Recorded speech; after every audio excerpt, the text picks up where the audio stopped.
আসসালামু আলাইকুম। আশা করি সবাই ভালো আছেন। আলহামদুলিল্লাহ আমিও ভালো আছি। তো আজকে নতুন একটা কাজ আমি এক্সপেরিমেন্ট করতে যাচ্ছি। মানে আমার নতুন একটা এক্সপেরিয়েন্স হচ্ছে আর আপনাদের সাথে শেয়ার করতে যাচ্ছি। আর সেটা হচ্ছে খুবই গুরুত্বপূর্ণ একটা কাজ ল্যাপটপ নিয়ে। তো ল্যাপটপের যেটা কমন প্রবলেম কিবোর্ডে প্রবলেম হয় আমারও সেম সমস্যা হয়েছে। তো এই জন্য এই যে ভাইটাল ইলেকট্রনিক্স মাল্টিপ্লান থেকে একটা কিবোর্ড কিনে নিয়ে আসছি নতুন একদম। আর সেটাকে আজকে হচ্ছে এটাতে ইনস্টল করব। তো কীভাবে করব সেটা আপনাদের সাথে চিন্তা করলাম একটু শেয়ার করি। আপনাদেরও নতুন অভিজ্ঞতা হলো, আমারও হলো একসাথে আর কি। তো আড্ডাও দেওয়া হলো, কাজও হয়ে গেল। চলুন শুরু করি। এই যে হচ্ছে নতুন সেই কিবোর্ডটা, কাছে আসুন। প্রথমে হচ্ছে এটাকে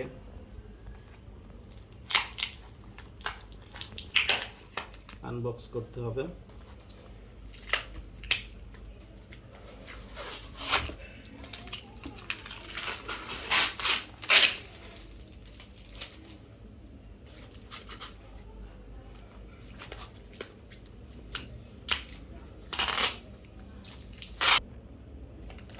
তো এই যে দেখেন, খুলে ফেললাম।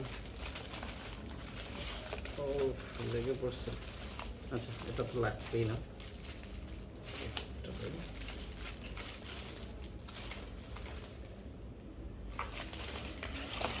এই হচ্ছে একদম নতুন একটা কিবোর্ড। তো এটাকে সাইড করে রাখি। এবার হচ্ছে ল্যাপটপটাকে একটু খুলে নিই। কাজের সুবিধার্থে আমি স্ক্রুগুলো আগেই খুলে রাখছিলাম।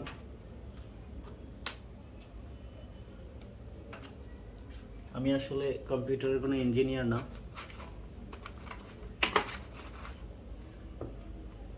কিন্তু টুকটাক মোবাইলের কাজ করার অভিজ্ঞতা আছে। মোবাইলের কাজ বাজ টুকটাক করছি নিজে নিজে, পণ্ডিতি করতে করতে আর কি, শিখছি অনেক কিছু। তো ল্যাপটপ মোবাইল খুব বেশি কিন্তু পার্থক্য না, দূরত্ব না, একই কিন্তু বলতে গেলে কাছাকাছি। দুইটাই মাদারবোর্ড আছে, ডিসপ্লে আছে, কিবোর্ড আছে। তো মোবাইলে যদিও ফিজিক্যাল কিবোর্ড নাই, টাচ মোবাইলে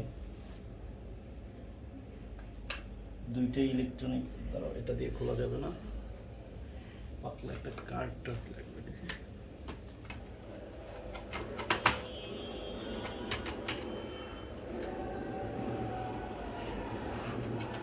কিসের শুল্ক?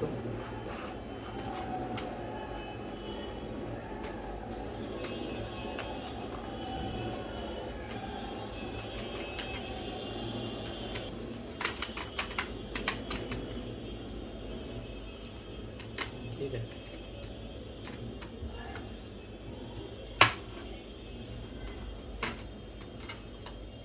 তো খুলে ফেললাম। আমার রেবন আগেই খোলা ছিল। এই যে হচ্ছে কিবোর্ডটা। এখন এটাকে খুলে এটা লাগাতে হবে। তো এখানে আপাতত কোনো কাজ নেই। হ্যাঁ, আপনারা যখন লাগাবেন প্রথমে হচ্ছে এই কিবোর্ডটা লাগিয়ে টেস্ট করে নেবেন। এইখানে রিবনটা লাগাবেন, লাগিয়ে টেস্ট করে নেবেন যে ওকে আছে কিনা। যদি ওকে থাকে তাহলে ফিটিং করবেন, কারণ এটা কিন্তু ফিটিং করা একটু টাফ। এই যে হচ্ছে আপনার গরম কিছু দিয়ে হচ্ছে প্লাস্টিক গলায় গলায় ফিটিং করতে হয়। তো ফিটিং করার আগে অবশ্যই টেস্ট করে নেবেন।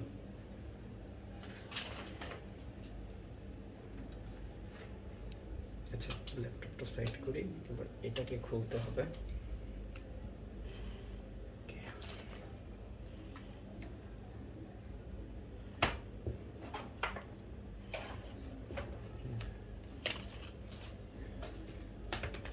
এবার হচ্ছে এটাকে খুলতে হবে।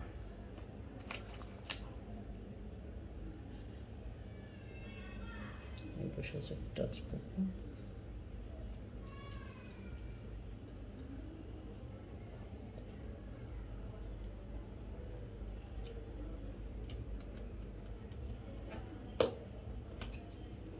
দেখতেছেন আসলে আমি কিভাবে খুলতেছি। কাছে দেখো তো, কাছে আনো, কাছে আনো। এই যে দেখেন, এই ছোট ছোট যে প্লাস্টিকগুলো, যারা জানেন না জানার সাথে বলতেছি, ছোট ছোট যে প্লাস্টিকগুলো, এই প্লাস্টিকগুলো দিয়ে মূলত আটকানো আছে। তো এগুলোর মাথায় যে বাড়তি এইটুকু আছে, ওইটুকু একটু চাপ দিলে বেরোয় আসবে।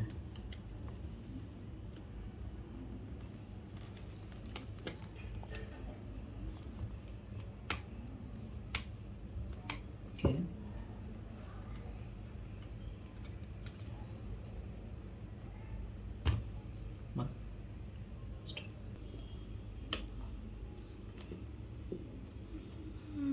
সো এরকম পাতলা কিছু একটা নিয়ে নেবেন, মাথা পাতলা এরকম কোনো স্ক্রুড্রাইভার বা কিছু নিয়ে নেবেন।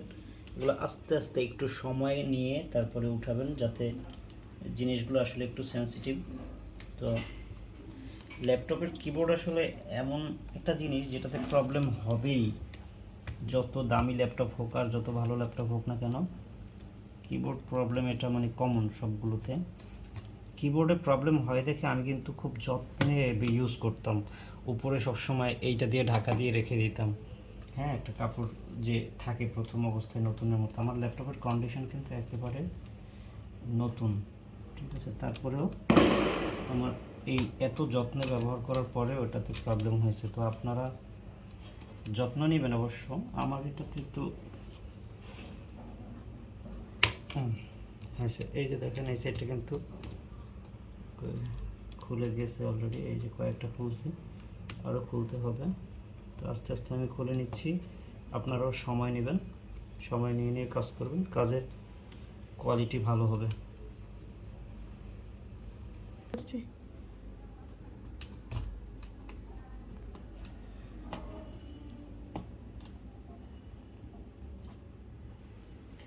এই যে দেখেন মোটামুটি এই পাশটা খুলে ফেলছি। এই জায়গাটা সবসময় খেয়াল রাখবেন, এই জায়গাটা অবশ্যই, যে এখানে যখন এখানে কিন্তু রিবন, তো এই রিবনটা কেটে না যায়। যদিও এটা কোনো কাজে লাগবে না, তারপরও হয়তো বা ওয়াশ করলে ভালো হলেও হতে পারে, সম্ভাবনা নাই। এক পাশ খোলার পরে এভাবে আস্তে আস্তে করে টানলে খুলে যাবে। এই পাশটার দিকে অবশ্যই খেয়াল রাখবেন গুতা গাতা না লাগে, কারণ ওই পাশে হচ্ছে টাচ প্যাড।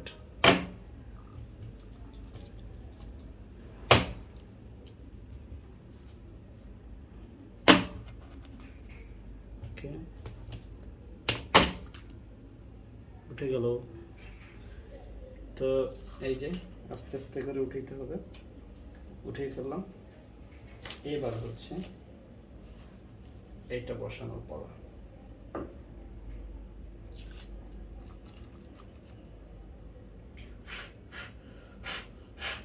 এই কিবোর্ডগুলো মূলত শর্ট হয় ময়লা পড়লে। তো যখন ব্যবহার করবেন অবশ্যই খেয়াল রাখবেন যাতে ময়লা কম পড়ে। এরকম না পড়লে তো মানে ময়লা পড়বে, এটা স্বাভাবিক।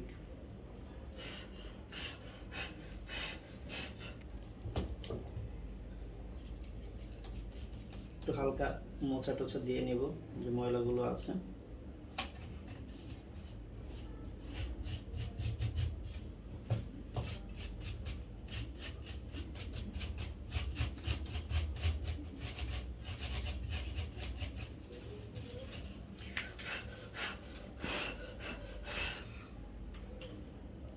আমি কিন্তু অলরেডি ঘেমে গেছি। এটা হচ্ছে আমার নতুন কিবোর্ড, এটা হচ্ছে এখন বসাতে হবে।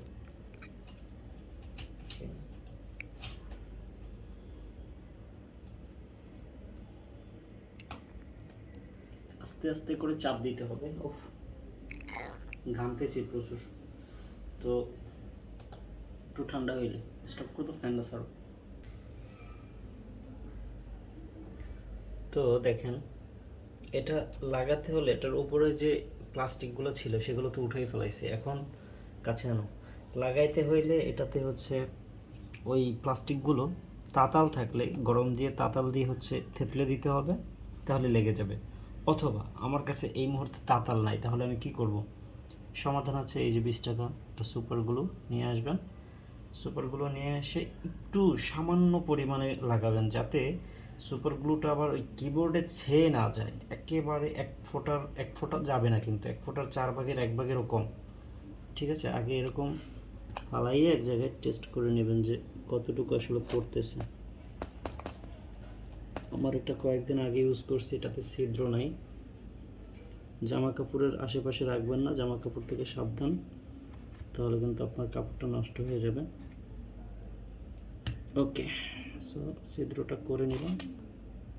হ্যাঁ, ছিদ্র হয়ে গেছে। পাচ্ছেন, এই যে দেখেন কতটুকু করে পড়তেছে। তাহলে আপনার অনুমান অনুযায়ী একেবারে সামান্য দিতে হবে।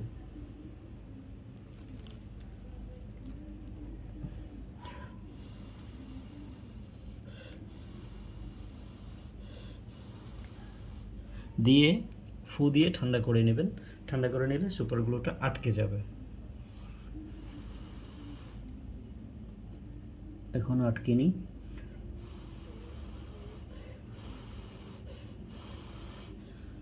আবার বলছি, সাবধান থাকতে হবে যাতে সুপার গ্লুটা কিবোর্ডে না লেগে যায়, তাহলে কিন্তু কিবোর্ডটা নষ্ট হয়ে যাবে।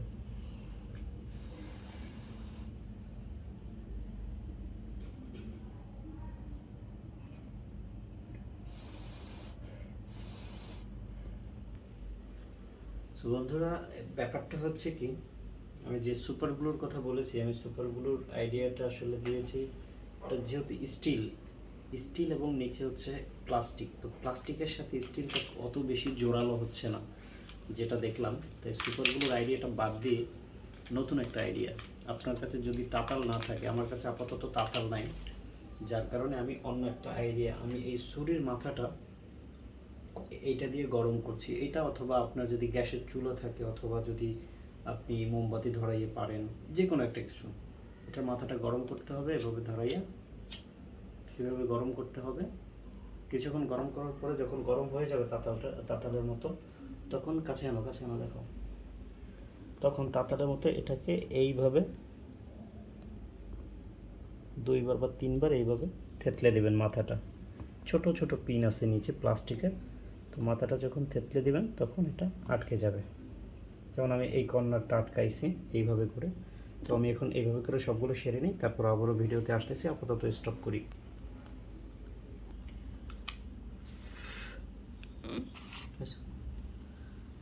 তো বন্ধুরা, অনেক বাধা বিপত্তির পরে সুপার গ্লু দিয়ে কাজটা সম্পন্ন হয়েছে।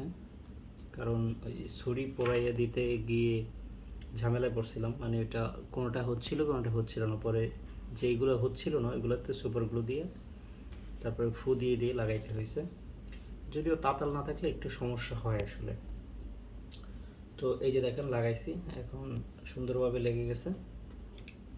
তো এবার হচ্ছে এটাকে ল্যাপটপের সাথে জুড়ে দেবো।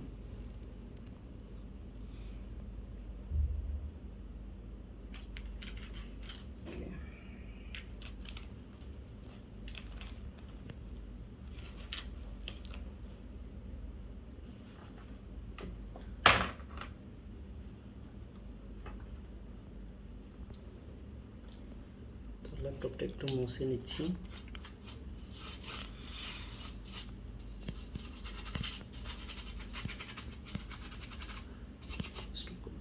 তো ল্যাপটপটা খোলার পরে একটু মুছে নিলাম। এবার হচ্ছে এইটা হচ্ছে কিবোর্ডের লাইন, এটা কাছে আনো, এটা হচ্ছে কিবোর্ডের লাইন, এটা হচ্ছে টাচ প্যাডের লাইন। তো এবার আমি এই লাইন দুটোকে জুড়ে দেবো একসাথে।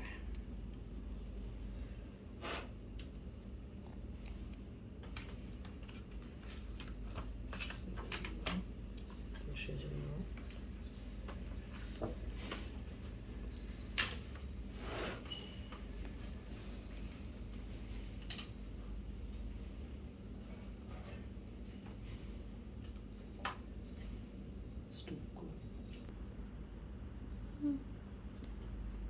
তো লাইন দুটো জুড়ে দেওয়া হয়ে গেছে। এবার হচ্ছে দেখি কাজ করে কিনা। বিসমিল্লাহ।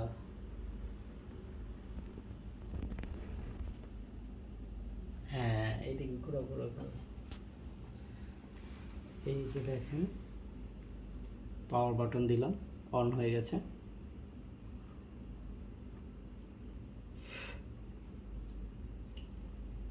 দেখেন অন হয়ে গেছে।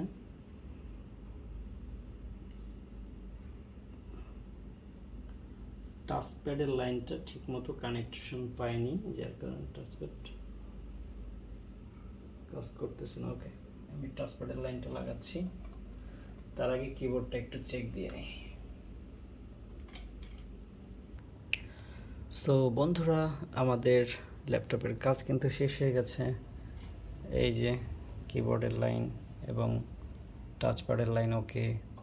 তো ভিডিওটি ভালো লাগলে অবশ্যই শেয়ার করবেন, আর আমাদের চ্যানেলে সাবস্ক্রাইবার না হয়ে থাকলে এখনই সাবস্ক্রাইব করে বেল বাটনটি বাজিয়ে দেবেন, পেজে ফলো করে দিবেন। সো দেখা হবে পরবর্তী কোনো ভিডিওতে। সে পর্যন্ত ভালো থাকুন, সুস্থ থাকুন। আল্লাহ হাফেজ।